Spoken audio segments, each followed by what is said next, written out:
East London used to be a pretty rough and working class area, as you can see, is filled with council estates, but over the last 10 years, things have been changing a lot.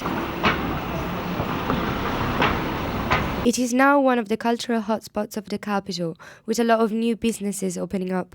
But also, prices have been rising dramatically, pushing the local community out. This phenomenon is known as gentrification, a widespread problem in London. Last Saturday, an anti-gentrification protest took place in Brick Lane, and some of the angry protesters attacked the Serial Killer Cafe, a small business that sells really expensive cereals, which many of the locals cannot afford. I was coming back from a friend's house in south of Brick Lane, and saw loads of police, just saw loads of police vans everywhere. And then I was like, okay, let's check what's going on. So I just followed them, and I saw a whole load of riot police with their shields up down at Allen Gardens, which is just over there.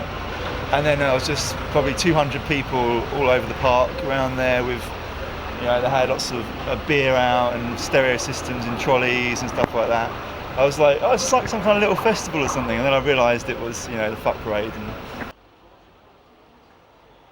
We spoke to Adam Thompson, the supervisor of the Serial Killer Cafe. Well, we all heard about it when it was unfolding, and we were all a bit concerned and a bit worried about what was actually happening because no one really knew what it was about. I think the protesters weren't actually very clear about what the issue was and what their cause was and what their reasoning was.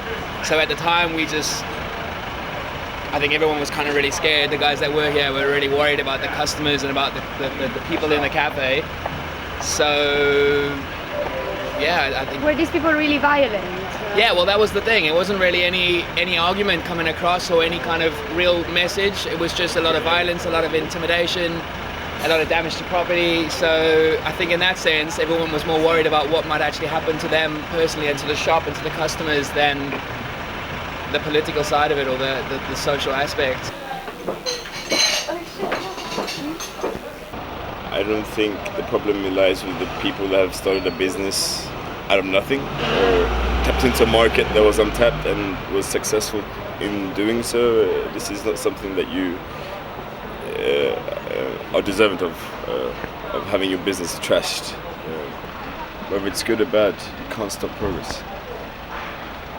And you can't hate on those who want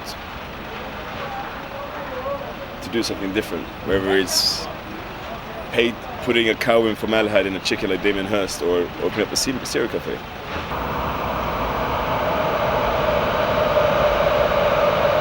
Let's hope the government will effectively tackle this issue and violence of this sort won't happen again.